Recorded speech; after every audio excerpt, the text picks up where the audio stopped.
Hello everyone, welcome to our YouTube channel study with Sandeep sir. इस video में हम दीनदयाल उपाध्याय गोरखपुर विश्वविद्यालय के बीएड सेकेंड सेमेस्टर के फर्स्ट पेपर, जिसका कोड है EDU BED 106 और जिसका शीर्षक है स्कूल मैनेजमेंट एंड लीडरशिप, के सन 2022 में पूछे गए प्रश्न पत्र के आंसर की को लेकर आए हैं। तो इस वीडियो को आप शुरू से लेकर अंत तक देखिएगा, क्योंकि इस वीडियो को देखने के बाद आपको इस बात की जानकारी हो जाएगी कि आपकी जो आगामी परीक्षा होने वाली है उसमें इस प्रश्न पत्र में किस प्रकार के प्रश्न पूछे जाएंगे। तो आइए हम लोग सन 2022 के जो बीएड सेकेंड सेमेस्टर के स्कूल मैनेजमेंट एंड लीडरशिप का प्रश्न पत्र है उसको देखते हैं कि उसमें कितने प्रश्न पूछे गए थे, कौन कौन से प्रश्न पूछे गए थे, उनका क्या सही उत्तर है। तो इस प्रश्न पत्र में जो है कुल आपसे 40 प्रश्न पूछे गए थे, और उनमें से जो पहला प्रश्न है वह है कि पाठ्य सहगामी क्रियाओं में इनमें से कौन सी क्रिया साहित्यिक क्रिया नहीं है। ऑप्शन ए वाद विवाद, ऑप्शन बी कहानी लेखन व सुनना, ऑप्शन सी भाषण प्रतियोगिता, ऑप्शन डी विद्यालय प्रदर्शनी। तो वाद विवाद प्रतियोगिता, कहानी लेखन और सुनना और भाषण प्रतियोगिता ये साहित्यिक क्रिया के अंतर्गत आती है। विद्यालय प्रदर्शनी साहित्यिक क्रिया के अंतर्गत नहीं आती है। तो प्रश्न संख्या 1 का ऑप्शन डी आपका सही उत्तर हो जाएगा। प्रश्न संख्या 2 को हम लोग देख लेते हैं। इसमें आपसे पूछा गया है कि इनमें से कौन कक्षा कक्ष प्रबंधन को प्रभावित करने वाला कारक नहीं है। ऑप्शन ए कक्षा कक्ष का भौतिक वातावरण, ऑप्शन बी कक्षा कक्ष का शैक्षिक वातावरण, ऑप्शन सी कक्षा कक्ष का सामवेगिक वातावरण, ऑप्शन डी कक्षा कक्ष में विद्यार्थियों की संख्या। तो कक्षा कक्ष प्रबंधन को कक्षा कक्ष का भौतिक वातावरण, शैक्षिक वातावरण और सामवेगिक वातावरण ये प्रभावित करने वाले कारक हैं। कक्षा कक्ष में विद्यार्थियों की संख्या ये कक्षा कक्ष प्रबंधन को प्रभावित करने वाले कारक नहीं है। तो प्रश्न संख्या 2 का ऑप्शन डी जो है आपका सही उत्तर हो जाएगा। प्रश्न संख्या 3 को हम लोग देख लेते हैं। इसमें आपसे पूछा गया है कि इनमें से कौन पर्यवेक्षण हेतु उपयोगी नहीं है। Which one is not the significance of supervision. Option A दिया कि यह नियंत्रण में सहायता देता है, ऑप्शन बी यह पुनर्गठन हेतु प्रतिपुष्टि देने में सहायक होता है, ऑप्शन सी यह अभिप्रेरणा हेतु आवश्यक है, ऑप्शन डी यह राजनीतिक हस्तक्षेप को बढ़ाता है। तो इस प्रश्न का जो सही उत्तर होगा वो होगा ऑप्शन डी, यह राजनीतिक हस्तक्षेप को बढ़ाता है। प्रश्न संख्या 3 का ऑप्शन डी जो है आपका सही उत्तर हो जाएगा। प्रश्न संख्या 4 को हम लोग देख लेते हैं। इसमें आपसे पूछा गया है कि इनमें से कौन प्रभावकारी कक्षा व्यवस्था के लिए शिक्षक की विशेषता नहीं है। Which one is not the qualities of a teacher related to effective classroom management. Option A दिया है कि सहभागी शिक्षण अधिगम, cooperative teaching learning, option B दिया है कि लोकतांत्रिक कक्षा वातावरण, ऑप्शन सी दिया है निष्पक्षता एवं प्रेरणादायक, ऑप्शन डी है कठोर व्यवहार। तो प्रभावकारी कक्षा व्यवस्था के लिए शिक्षक का व्यवहार जो है कठोर नहीं होना चाहिए। तो प्रश्न संख्या 4 का ऑप्शन डी जो है आपका सही उत्तर हो जाएगा। प्रश्न संख्या 5 को हम लोग देख लेते हैं। इसमें आपसे पूछा गया है कि शिक्षा निदेशालय का अधिकारी कौन होता है। तो शिक्षा निदेशालय का जो अधिकारी होता है उसको हम लोग शिक्षा निदेशक के नाम से जानते हैं। तो प्रश्न संख्या 5 का ऑप्शन ए आपका सही उत्तर हो जाएगा। प्रश्न संख्या 6 को हम लोग देख लेते हैं। इसमें आपसे पूछा गया है कि पोस्ट कार्ब में डी शब्द के लिए है। तो पोस्ट कार्ड, जैसा कि हम लोग जानते हैं कि पोस्ट कार्ड की जो प्रक्रिया है उसको लूथर गुलिक के द्वारा दिया गया है। उसमें डी शब्द जो है वो डायरेक्टिंग के लिए यूज किया गया है। तो प्रश्न संख्या 6 का ऑप्शन बी आपका सही उत्तर हो जाएगा। प्रश्न संख्या 7 को हम लोग देख लेते हैं। इसमें आपसे पूछा गया है कब प्रशासन को नीति निष्पादन के रूप में माना गया। ऑप्शन ए दिया है कि 1900 से 1935, ऑप्शन बी 1935 से 1950, ऑप्शन सी 1950 से 1975, ऑप्शन डी 1975 से अब तक। तो प्रशासन को नीति निष्पादन के रूप में माना गया है 1900 से लेकर 1935 के बीच में। तो प्रश्न संख्या 7 का ऑप्शन ए आपका सही उत्तर हो जाएगा। अगले प्रश्न को हम लोग देख लेते हैं। प्रश्न संख्या 8, इसमें आपसे पूछा गया है कि इनमें से कौन एक संगठन के रूप में विद्यालय की विशेषता नहीं है। ऑप्शन ए सामूहिक पहचान, ऑप्शन बी सामूहिक संयुक्तता, ऑप्शन सी समन्वय तंत्र, ऑप्शन डी एकल पहचान। तो इस प्रश्न का जो सही उत्तर होगा वो होगा एकल पहचान। एक संगठन के रूप में जो है विद्यालय की एकल पहचान की विशेषता नहीं होती। तो प्रश्न संख्या 8 का ऑप्शन डी आपका सही उत्तर हो जाएगा। प्रश्न संख्या 9 को हम लोग देख लेते हैं। इसमें पूछा गया है कि इनमें से कौन निरंकुश विद्यालय प्रबंधन की विशेषता नहीं है। ऑप्शन ए लक्ष्य पर ध्यान, ये निरंकुश विद्यालय प्रबंधन की विशेषता है। और ऑप्शन बी दिया है कि मानवीय संबंधों पर अधिक ध्यान। मानवीय संबंधों पर अधिक ध्यान देने वाला जो प्रबंध है वह है लोकतांत्रिक प्रबंध। तो ये निरंकुश विद्यालय प्रबंध की विशेषता नहीं है। और ऑप्शन सी जो दिया है वो सत्ता पर आश्रित है, ये भी निरंकुश विद्यालय प्रबंध की विशेषता है। और ऑप्शन डी कार्य हेतु दबाव उत्पन्न करना, यह भी निरंकुश विद्यालय प्रबंध की विशेषता है। तो आपसे इसमें पूछा गया है कि निरंकुश विद्यालय प्रबंध की विशेषता नहीं है, तो ऑप्शन बी जो आपका है मानवीय संबंधों पर अधिक ध्यान, यही जो है निरंकुश विद्यालय प्रबंध की विशेषता नहीं है, ये लोकतांत्रिक विद्यालय प्रबंध की विशेषता है। तो प्रश्न संख्या 9 का ऑप्शन बी आपका सही उत्तर हो जाएगा। प्रश्न संख्या 10 को हम लोग देख लेते हैं। इसमें आपसे पूछा गया है कि इनमें से कौन दंड देने का उद्देश्य नहीं है। ऑप्शन ए उल्लंघन जागरूकता के उद्देश्य से, ऑप्शन बी रक्षात्मक उद्देश्य, ऑप्शन सी अनुकरण के उद्देश्य से, ऑप्शन डी स्वतंत्रता के उद्देश्य से। तो इस प्रश्न का जो सही उत्तर होगा वो होगा ऑप्शन डी स्वतंत्रता के उद्देश्य से। प्रश्न संख्या 10 का ऑप्शन डी आपका सही उत्तर हो जाएगा। प्रश्न संख्या 11 को हम लोग देख लेते हैं। इसमें आपसे पूछा गया है कि किस प्रकार के अनुशासन में नियमों की आवश्यकता नहीं होती। ऑप्शन ए आधिकारिक अनुशासन, ऑप्शन बी प्राकृतिक अनुशासन, ऑप्शन सी सामाजिक अनुशासन, ऑप्शन डी इनमें से कोई नहीं। तो प्राकृतिक अनुशासन में जो है नियमों की आवश्यकता नहीं होती। तो प्रश्न संख्या 11 का ऑप्शन बी आपका सही उत्तर हो जाएगा। प्रश्न संख्या 12 को हम लोग देख लेते हैं। इसमें पूछा गया है कि इनमें से कौन प्रभावपूर्ण विद्यालय का प्रबंधन का सिद्धांत नहीं है। ऑप्शन ए आधारभूत प्रदर्शन, ऑप्शन बी लोकतांत्रिक प्रबंधन, ऑप्शन सी सहभागी प्रबंधन, ऑप्शन डी कठोर प्रबंधन। तो प्रभावपूर्ण विद्यालय प्रबंधन का सिद्धांत जो है वो कठोर प्रबंधन का सिद्धांत नहीं है। तो प्रश्न संख्या 12 का ऑप्शन डी आपका सही उत्तर हो जाएगा। प्रश्न संख्या 13 को हम लोग देख लेते हैं। इसमें आपसे पूछा गया है कि किस युग में पोस्ट कार्ब पद दिया गया। ऑप्शन ए प्रशासन प्रक्रिया के रूप में वाला युग, ऑप्शन बी प्रशासन का नौकरशाही के रूप में वाला युग, ऑप्शन सी पारंपरिक युग, ऑप्शन डी प्राचीन युग। तो पोस्ट कार्ब का जो पद है वह प्रशासन प्रक्रिया के रूप में वाला जब युग चल रहा था उसी के दौरान दिया गया था लूथर गुरिक के द्वारा। तो प्रश्न संख्या 13 का ऑप्शन ए आपका सही उत्तर हो जाएगा। प्रश्न संख्या 14 को हम लोग देख लेते हैं। इसमें आपसे पूछा गया है कि इनमें से कौन वैज्ञानिक प्रबंध की विशेषता नहीं है। ऑप्शन ए समय अध्ययन का सिद्धांत, ऑप्शन बी कार्य की वैज्ञानिक विधि का नियम, ऑप्शन सी क्रियात्मक प्रबंध का सिद्धांत, ऑप्शन डी समादेश की एकता। तो इस प्रश्न का जो सही उत्तर होगा वो होगा ऑप्शन डी समादेश की एकता। बाकी ए बी सी जो ऑप्शन है वो वैज्ञानिक प्रबंध की विशेषता है और ऑप्शन डी जो है वैज्ञानिक प्रबंध की विशेषता नहीं है। तो प्रश्न संख्या 14 का ऑप्शन डी आपका सही उत्तर हो जाएगा। प्रश्न संख्या 15 को हम लोग देख लेते हैं। इसमें पूछा गया है कि किसने प्रबंधन में नौकरशाही का संप्रत्यय या कॉन्सेप्ट दिया है। तो प्रबंधन में नौकरशाही का कॉन्सेप्ट देने वाले जो विद्वान हैं वो जर्मनी के मैक्स वेबर हैं। तो प्रश्न संख्या 15 का ऑप्शन बी आपका सही उत्तर हो जाएगा। प्रश्न संख्या 16 को हम लोग देख लेते हैं। इसमें आपसे पूछा गया है कि किसने वैज्ञानिक प्रबंध का उपागम दिया है। Who gave the approach of scientific management. Option A Max Weber, option B Frederick W Taylor, option C Henry Ford, option D Henry Fayol. तो वैज्ञानिक प्रबंध उपागम जो है वो फ्रेडरिक डब्ल्यू टेलर के द्वारा दिया गया है। तो प्रश्न संख्या 16 का ऑप्शन बी आपका सही उत्तर हो जाएगा। प्रश्न संख्या 17 को हम लोग देख लेते हैं। इसमें आपसे पूछा गया है कि इनमें से किसने प्रशासन की आत्मा के इसमें इनमें से किसे प्रशासन की आत्मा के रूप में जाना जाता है। ऑप्शन ए निर्णयन, ऑप्शन बी नियोजन, ऑप्शन सी वित्तीकरण, ऑप्शन डी समन्वय। तो नियोजन को हम लोग प्रशासन की आत्मा के रूप में जानते हैं। तो प्रश्न संख्या 17 का ऑप्शन बी आपका सही उत्तर हो जाएगा। प्रश्न संख्या 18 को हम लोग देख लेते हैं। इसमें आपसे पूछा गया है कि किसने कहा है कि विद्यालय रूपी मोम पर प्रधानाध्यापक के व्यक्तित्व की छाप होती है, अतः प्रधानाध्यापक पद विद्यालय का शीर्ष पद है। विद्यालय का चरित्र प्रधानाध्यापक के व्यावसायिक चरित्र को प्रदर्शित करता है।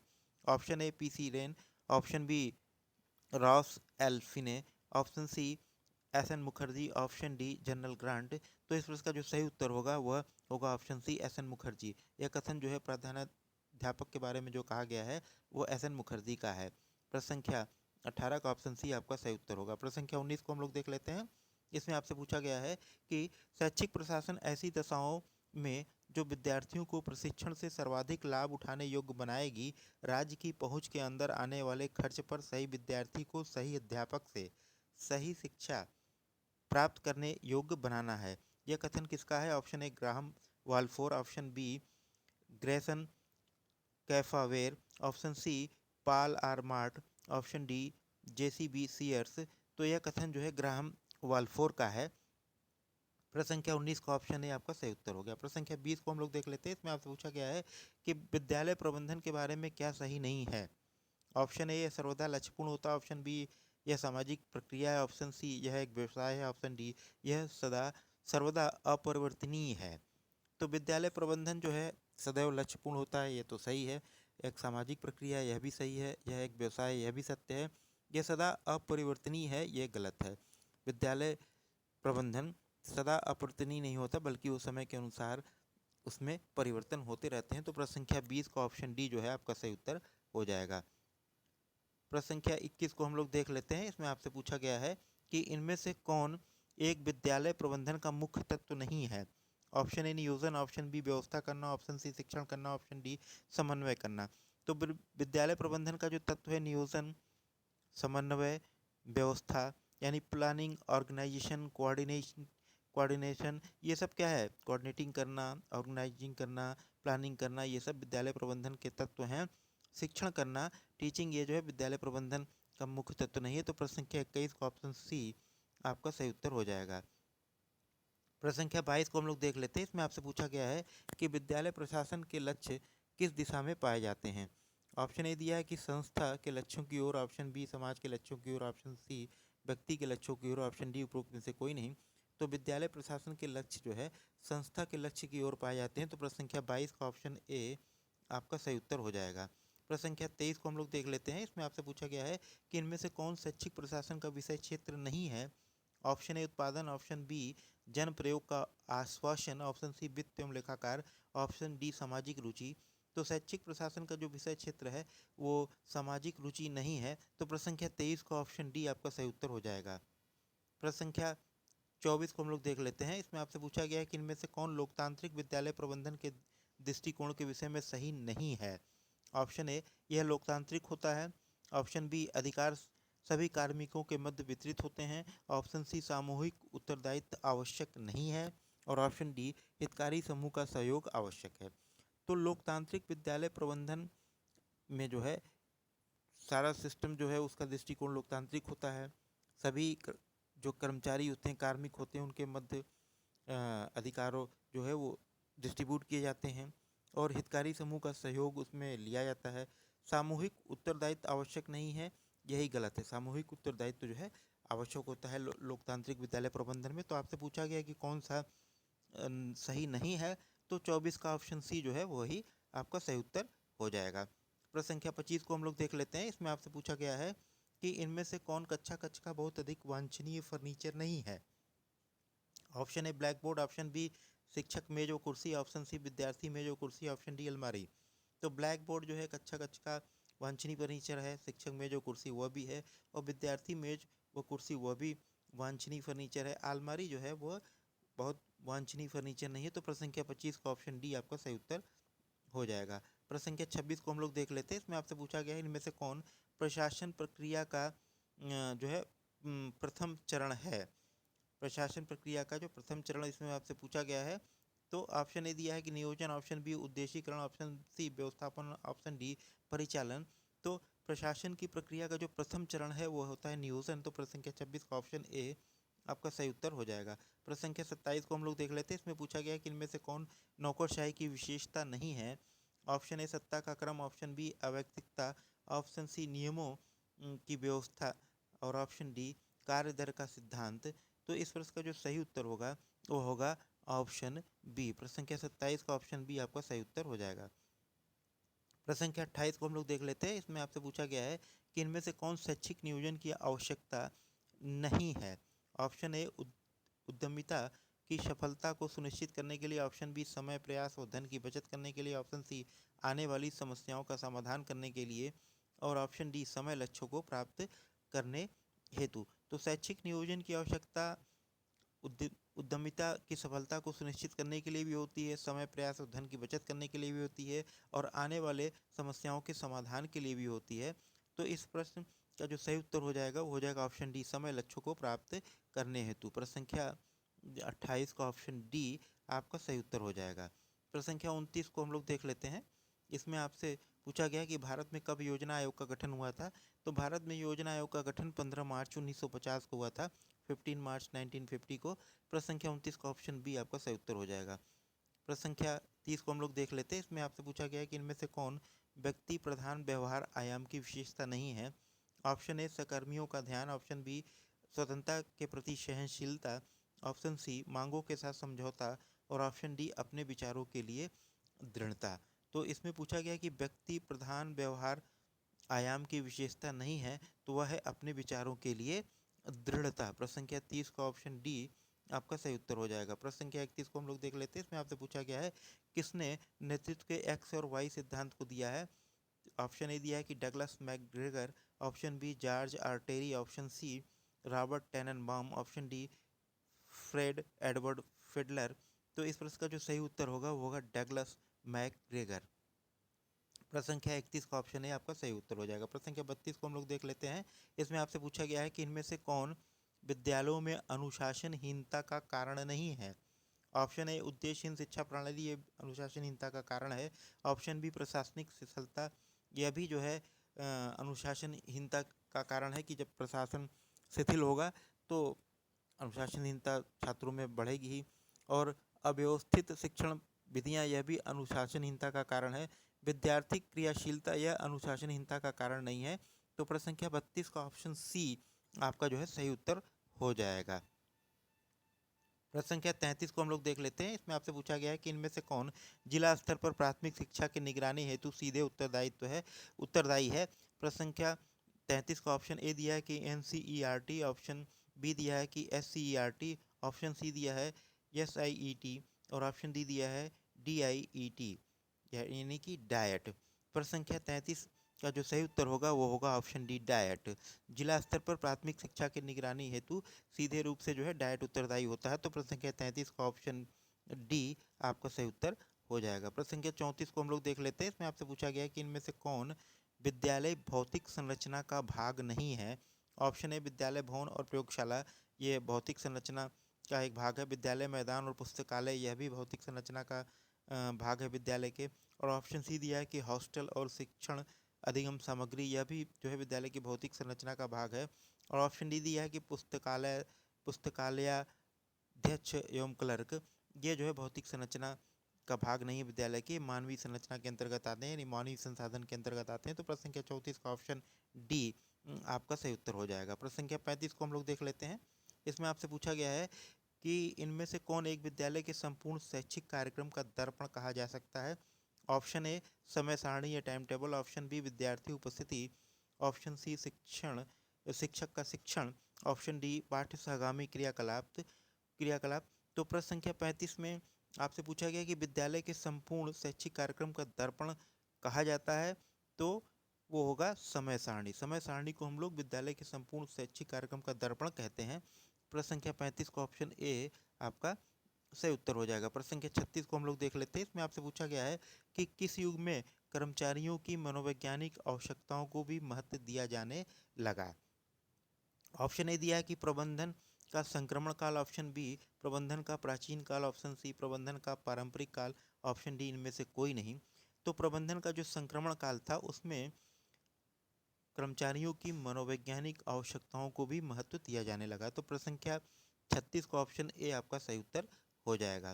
प्रश्न संख्या 37 को हम लोग देख लेते हैं। इसमें आपसे पूछा गया है कि द ऑर्गेनाइजेशन ऑफ स्कूल्स पुस्तक लिखी है। Option A Ryburn, option B PC Wren, option C Jacobson, option D Ross.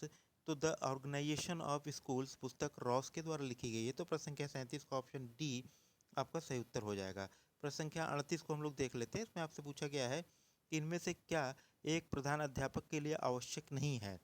Option A शिक्षक और विद्यार्थियों के संपर्क, ऑप्शन बी अभिभावक से संपर्क, ऑप्शन सी शैक्षिक प्रशासन एवं समाज से संपर्क, ऑप्शन डी राजनीतिक नेताओं से संपर्क।